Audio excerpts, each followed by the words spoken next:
And welcome to the Unitarian Universalist Congregation of Princeton, where in our open and welcoming community, we live our message of hope, love, justice, and joy. We extend a special welcome to our visitors. We're really happy that you've joined us this morning. If you haven't already, please stop by the newcomer table in Robinson Lounge, and we can add you to our e-list so that you can have updates on all the different programs and events that we have going on here. And you are welcome to attend all of them. So just add that e-list, and we'd love to welcome you to those events. We have a few announcements. The first is to thank our fearless UU Princeton Pride Parade contingent for representing our congregation in the Pride Parade yesterday. I think they might be mostly recovering, but if you were part of that group, would you please stand so we can thank you? Very nice. Thank you.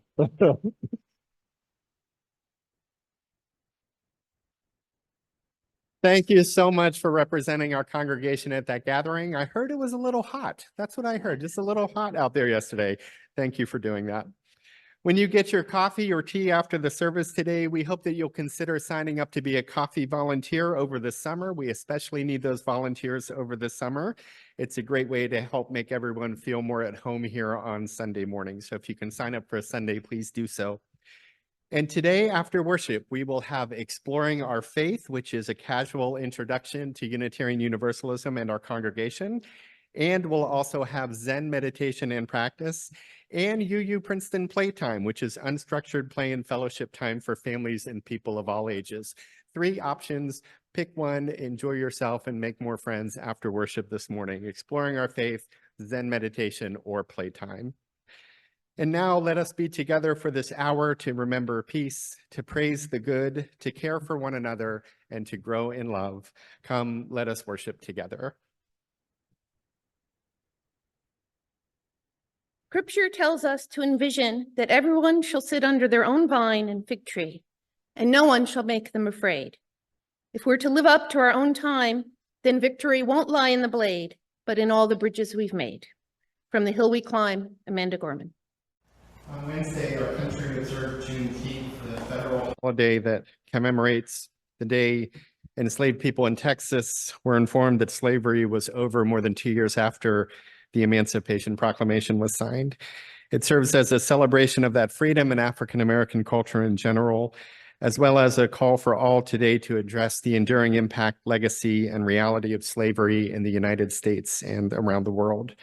In that spirit, our meditation this morning comes from Langston Hughes, who wrote of a world made more free and just than the one he knew and that many still know today. May his words remain in our hearts and inspire our dreams and come to life in our actions for greater justice today and always.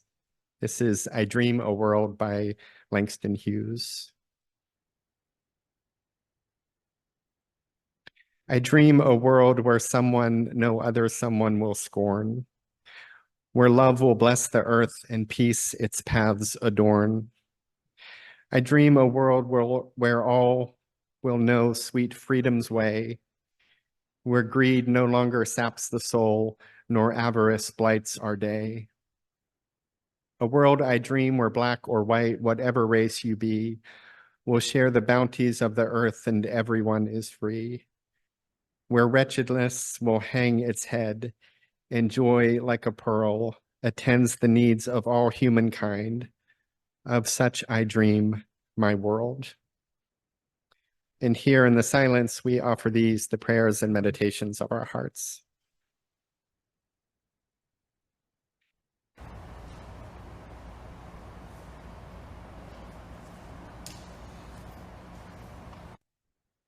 May it be so, and amen. Now we're to today's bridging ceremony. Hence this little bridge. 1 second. So we celebrate the transition of our high school graduates into young adulthood. The bridging ceremony is a rite of passage that welcomes these bright, energetic people into the rewards and responsibilities of adult life. If someone could just check and see, can you hear my mic? Oh, it is on. Thank you. Can't sometimes tell for here. So the bridge has 2 sides. One represents childhood and adolescence, where Our youth have become leaders and role models for their younger friends and their acquaintances, and the other side represents a vast frontier of the unknown, full of boundless opportunities, new challenges, and with that, perhaps some fear and uncertainty.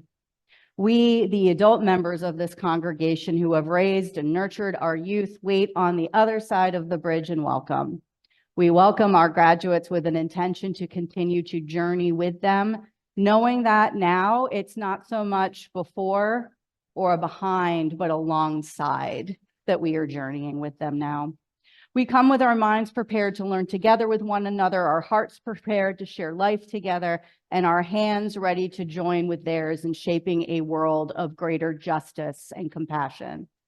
We honor our graduate at this time of change and transformation. We invite our bridging graduate, Peter Eaton, forward to stand with Reverend Bill and I. Peter, you have grown beyond the child you once were. With each new day, you learn more about yourself, your world, your loyalties, and devotions. Our hope is that the wisdom you have gained in our congregation will serve you well on the journey before you. We are grateful for the new perspectives you bring into our community. We bless you now as you move into your future. We honor you at this time of changing and transformation. Peter Eaton has attended UU Princeton since he was 2 years old. Throughout his time with the congregation, he has enjoyed participating in religious education and has always loved playing holiday music with the Oompa Band. He has also acted the role of the monkey in the production of Aladdin 11 years ago, possibly his favorite memory from his time at UUCP. And let me tell y'all, drama folks, bring it on. Let's do something like that again. That would be so much fun. Peter graduated from Princeton High School earlier this month, and while a student there, participated in the school jazz band, served on the newspaper, and on the golf team. Outside of school, Peter plays trombone in the Princeton Orchestra, caddies at Trenton Country Club, and has spent time volunteering at Homefront and the New Jersey Coalition to End Homelessness. This summer, Peter will travel to China and Southeast Asia with a friend before attending Stanford University in California this fall, where he plans to study economics. So we have some gifts for you to open after the ceremony. Inside this bag, you'll find a handmade chalice by a local UU artist, a book called Becoming: A Spiritual Guide for Navigating Adulthood. They're reflections and meditations written by Unitarian Universalist young adults. You also have in there what has been dubbed as the Chalice Squishmallow. It's actually spicy fries, but it has a really cool flame emblem on it. That's how it became that way. And some other UU swag. And we also present you with roses, a symbol of the beauty and potential of life. Now, when our children are really young, we take great care and we take off all the thorns when we bless our little ones to protect them. Today, we give you roses without taking care to remove any thorns they might have. We know your future will bring times of great beauty, and we also know there will be times of difficulty, which is what the thorns represent. That is why in your bag, you also have gardening gloves, a symbol of the values and principles you have learned within our community faith, and also Band-Aids, knowing that none of us will go through life without hurt. In times of trouble, please know of the love of this congregation, our belief in you, and the hope of our shared faith being ever present. So I now invite any children and youth to come forward and come to this side of the bridge as you will. There is some time to do some cheering in our ritual of honoring Peter as he emerges from childhood to adulthood. As you make your way, if you would like, you can come and give Peter a quick thumbs up or a high five or a wave, whatever you're most comfortable with. And I also invite those in our young adult ministry, you're going to come right over here, right over here to this side of the bridge. I invite Eddie and our young adult ministry forward to stand next to Reverend Bill, as well as adults that have ministered to Peter over the years, RE leaders, fellow Oompa band members, and also his adult members of his family to come forward and stand here as well. So Peter, you're going to cross the bridge in a moment, but we have 2 questions for you before we do. And we have this here. And our first question is, what Unitarian Universalist values and beliefs, or growing up in the congregation, what will guide you in the future? Yeah, so is this on? Yeah.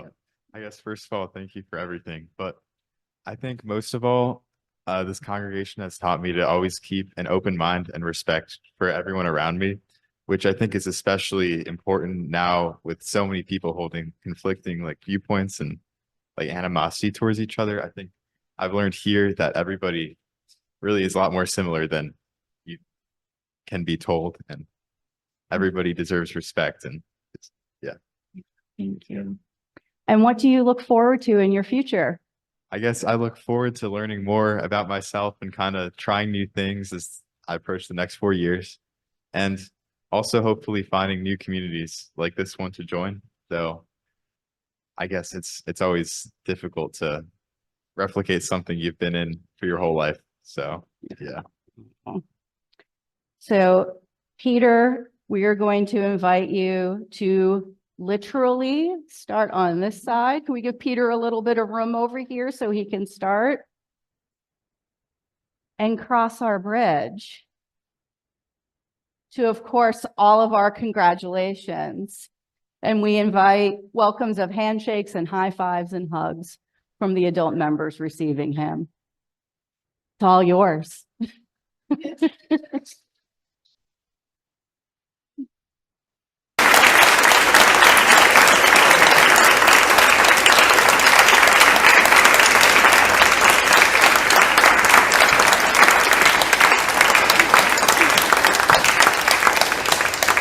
May I have a handshake or a hug too? Don't want to not have mine. Peter, we share this milestone with you, but unlike high school graduation, the ceremony is not a leave taking. We hope for visits and updates. We want you to continue your relationship with Unitarian Universalism here within UU Princeton, within the closest UU congregation or community. It's listed in your card. Next to Stanford throughout your life, because our faith is enriched by your presence in it. As we close our celebration of Peter, let us join together in the blessing found in your order of service.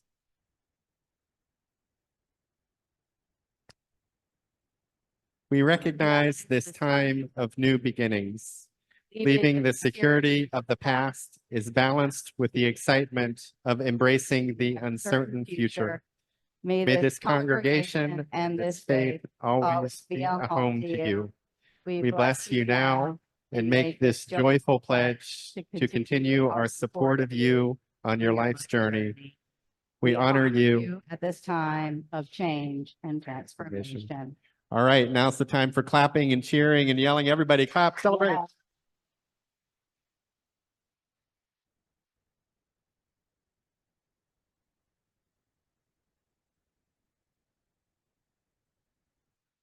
Down now. Congratulations. And children and youth, we are invited to join together in a time of storytelling and craft making inspired by our rising fourth grader, Maya.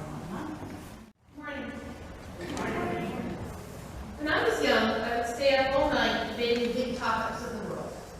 I would argue passionately against the death penalty, against various wars the U.S. found itself in, against an economic system that keeps the poor in poverty, and the rich wealthy, just to name a few. And often if the debate was with older people, they would tell me, "You're young. You'll see when you're older.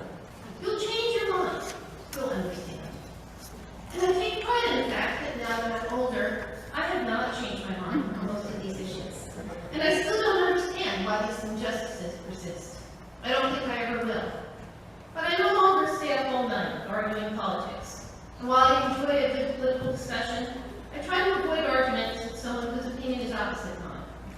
Sometimes it feels like such arguments are like two people firing blindly from their respective foxholes. It's just not worth it. I've been married 29 years, and like any couple, my husband Scythe and I have our arguments. We've had our big explosions, the instances where I keep arguing because I'm sure the next thing I say will convince him that I'm right, and he fires some cutting salvos and then simply shuts down. But most of the time we've learned that a sense of humor and an ability to simply move on after a disagreement go a long way to getting along. We know each other well enough that we've mapped out exactly where the landmines are, and we try not to step on them. When we do, we've learned to come back later and admit when we're wrong. And we do our utmost when we do have our battles, not to hold grudges or to keep a tab of past wrongdoings. As a side note, I'm sure Scythe will still be recounting on his deathbed the time I made him go visit my family on Long Island during a hurricane, but still. Fortunately, our political views aren't very far apart, so there's no explosions on that front. But that political landmine definitely exists with some of my other friends and loved ones. We always hear about the need to reach across the aisle when it comes to politics, but I've often found it's better to avoid politics altogether with certain people and try a little humor instead. I've sometimes failed miserably at this tactic simply because I find it hard to believe when someone takes a position like, say, not believing climate change is caused by humans. But I learned that my brother-in-law doesn't share this fundamental belief. He's a sweet and well-educated man, a wonderful uncle, and as nice a person as you've ever met. But we got into a heated debate over lunch one day when he told me that a lot of scientists disagree that people have caused climate change. I knew this wasn't true and it just made me want to howl, so we went round and round. Nothing I said could convince him that it's just not true. We live in a post-fact society and people seem to believe we get to choose our own facts. It's maddening. But we both took a lesson from that incident, and we mostly succeed in avoiding these topics when we're together. I had the same experience in a debate over gun control on Facebook. I marshaled all my facts, showing very clearly that more people are killed by guns in the US than in all other countries in which there is gun control.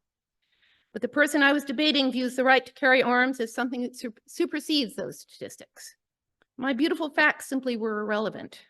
My takeaway from that one was A, Facebook is a terrible place to have a debate, and B, some issues can't be debated with certain hardliners.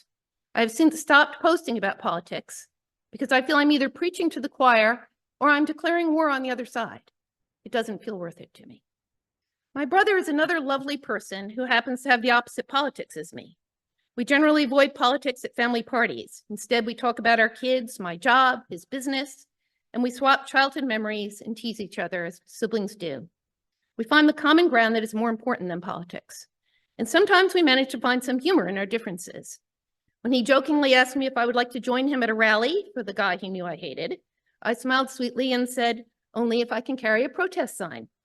No, I guess not, he replied with a grin. Here's the thing about my brother. Despite our political differences, we still share some of the same basic values. He has built houses for needy people in my hometown of Freeport, New York, and raised money for disaster victims. He's president of the Chamber of Commerce and serves on the planning board. He is the kind of person who knows everyone in town and whom everyone in town knows and loves. So when he ran for office under the party I usually vote against, I supported him. I knew he would do good in office, even if he doesn't share all my beliefs. I've said here how very concerned I am about the coming election, and I remain convinced that our very democracy is at stake. I plan to knock on doors and write postcards and make phone calls to make that case. But I'm not going to fight that battle with my loved ones. We are connected in other ways, and it's vitally important to me that we preserve those connections. Our neighbors, our friends, our relatives, and our spouses might disagree with us about some very fundamental things.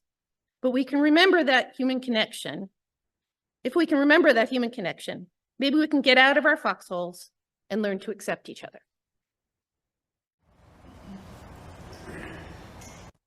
Well, this is a little awkward, but in the bridging ceremony, Peter kind of articulated the point of the sermon better than the sermon is going to articulate the point of the sermon. So I'm going to deliver it anyway, but if you have any questions, just ask Peter. Yeah. I mean, that's what I'm going to do. Peter, when I said this, what did I mean? That's what I'm going to, that's what I'll do. I was once behind a guy in the supermarket who had forgotten to bring his reusable bags. This was just after the law that banned single-use plastic bags came into effect here in New Jersey, and many of us were still getting used to things. We were accustomed to it not being a big deal if we forgot our reusable bags. We just used the store's bags. We were learning that if we wanted a bag but didn't have one, we would need to pay for it. And being made to pay for something, even just a little bit, that was free for us last week was, for some of us, a little annoying. The cashiers, who had absolutely nothing to do with ordering any of this, explained things either apologetically or defensively or with an exhausted air of, here we go again. I've done that job, and I side with cashiers in any and all of those responses. The guy in front of me was not taking the bag news very well, and he certainly wasn't taking it quietly. Fortunately, he did not direct his ire at the cashier, but instead started bellowing in a general way, slowly circling as he did so. Thank God our governor saved us from plastic bags. Thank God we have a governor to save us from plastic bags. Everything is great in the state now that we don't have any plastic bags. Thank you, governor. I strongly suspected that his disagreements with the governor ran deeper than plastic bags. Regardless, the cashier, who was on in her years and seemed to have a solid, seasoned New Jersey sense about her, said, yeah, do you want to buy a bag or not? I definitely sided with her then. He said yes, and then he started bellowing again. And that's when he looked at me, because of course I was right behind him. Of everywhere I could be at that moment on earth, I was right behind him. And he said, am I right? And no, I didn't think he was right. I admit to having been sometimes annoyed by that change myself, but that annoyance was with myself when I would forget to bring a bag or not bring enough and have to deal with that. I still don't like paying for them, so when I forget one, it's a small headache, not the end of the world, not something worth hollering in a grocery store about, but just something to remember next time, a learning opportunity, as the optimists say. It's really not a big deal, and it's supposed to be good for the earth, and why not give it a try? Everyone has bags they can use. It's just about remembering them. But at the same time, I was not going to get into a discussion of environmentalism or state politics with this guy. I strongly suspected, nay, I am absolutely certain, that the express line in ShopRite was not the right place for that. And so I smiled and laughed a little bit and shrugged my shoulders and said, yeah, you got to buy them or bring them now. What are you going to do? He seemed to deflate a bit. I think he wanted agreement or an audience. The cashier and I, and probably everyone behind him, wanted him to move along. And so he paid and bagged his groceries in his brand new reusable bag and went on his way. His was not a pleasant trip to the store. He came home with a bag he didn't want and left the store without the affirmation that he did. I'll likely never meet that guy again, and I doubt that I would recognize him if I do. And so my only real memory of him will be that, carrying on in a store full of people who can do absolutely nothing about what has irked him, and some of whom who wouldn't help him even if we could because we disagreed with him. It was similar to how a comment on a website review page or social media post where you have no idea who is writing what they're writing hits you. The impression stays with you, a feeling or a sense, and you're left with only that. In this case, the frustration; in others, the anger or judgment or dishonesty, the attacks, the sweeping generalizations, even when they're expressed as single arguments, for they are clearly about something much larger than a single issue. You get this freeze frame of a person, and while their words are often about something else, you're left more with a sense or image of that person. When I think of that guy, the plastic bag part isn't very memorable. I more remember his approach and tone, which I judge to be kind of funny, but also kind of inappropriate. He was not threatening, but he was really loud and seemed to want an audience when we had not gathered there to be that for him.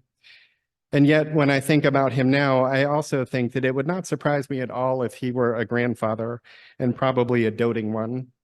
Perhaps he, like me, enjoys a Sunday afternoon in front of the TV watching a game. Perhaps he, like me, organizes much of his life around a religious community. Perhaps he, like me, hates mowing the lawn, but for some reason loves looking at it after he just mowed it. Perhaps he, like me, worries about his loved ones and is in love. and has lost friends and has made mistakes and offered forgiveness and received forgiveness and sometimes not received forgiveness. Perhaps he, like me, awakens to a day of unknowns where the only prayerful assurance is that love will be present, holy human love that will guide us both, should we both remember to follow it. He asked, am I right?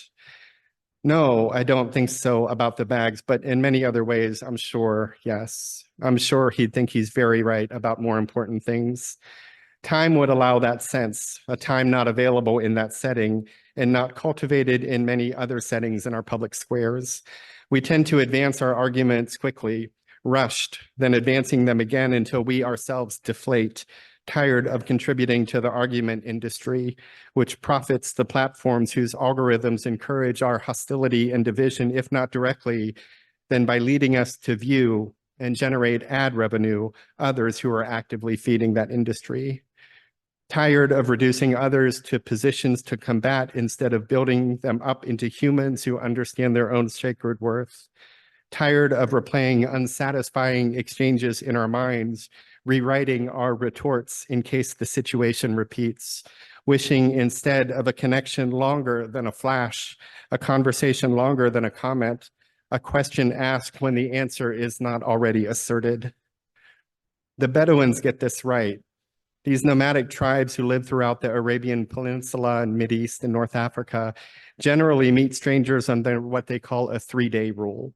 It means that if a stranger comes to your home, you offer them a place to stay and tea and food. And if they wish to remain there for up to 3 days, they can. And it's only on the 3rd day that the host can ask them any questions about themselves. Until then, they're just a stranger who needs shelter and food. And the ethic is to provide it. No questions asked. That's not to say the stranger can't offer information about themselves, where they're from, where they're going, what's happening in their lives. It's to say that the host doesn't condition their support of the stranger on any condition. And on the 3rd day, the host can say, so what's going on here? But by then they'll have eaten together and have lived together. They'll have larger impressions of each other, more than a glimpse. The snap judgments that may have limited connection in the first 30 seconds of a relationship will be tempered, for better or worse, by an extended period of getting to know each other. I say for better or worse because maybe the stranger gives a great first impression but doesn't help with the household for all 3 days. Maybe the host is ready to send them on their way after that period, or maybe the stranger seems quiet, stern, or serious at first glance, but really has an easy and warm laugh and carries their weight with the chores. Maybe the 3 days of getting to know each other leads to the kind of friendship that can engulf all of the differences in cultures, backgrounds, religions, and values that will be discovered on day 3. I think of those 3 days as the cultivation of a meeting place where people can experience more of one another. Perhaps it's that kind of space that Rumi thought about when he wrote, out beyond ideas of wrongdoing and right doing, there is a field. I'll meet you there. When the soul lies down in that grass, the world is too full to talk about. Ideas, language, even the phrase each other doesn't make any sense. He's not denying ideas of right and wrong. He's known today for being a 13th century mystical Islamic poet of beautiful and often universalistic verse, but he was also a radical theologian, viewed as heretical by those with power in his day. He wrote pieces that were forbidden to be read. He had a strong sense of right and wrong. He was a scholar who could argue his beliefs very well, but he maintained a belief, or had this faith in, commonalities that supersede all of our differences. He wrote in that piece and many others that there is something more than right and wrong, a holier ground where all people can grow together. The modern Israeli poet Yehuda Amchai, who died just in 2000, wrote about the constrictions of overfocusing on right and wrong in his piece, The Place Where We Are Right. That poem reads, from the place where we are right, flowers will never grow in the spring. The place where we are right is hard and trampled like a yard. But doubts and loves dig up the world like a mole, a plow, and a whisper will be heard in the place where the ruined house once stood. He's also not denying right and wrong, but he is saying if that's all we're focused on, I'm right, you're wrong, we're creating barren ground in our hearts. Nothing green, nothing will grow. What makes things grow there? Doubt and love. A small doubt, perhaps of one's own certainty, might open a door of understanding with someone else. The willingness to question oneself, to be open to new ideas and information, to be moved by the sharing of someone else might create the start of a garden in the soul. And a small expression of love might also turn the soil of the hardened heart and allow a kind of affection to sprout.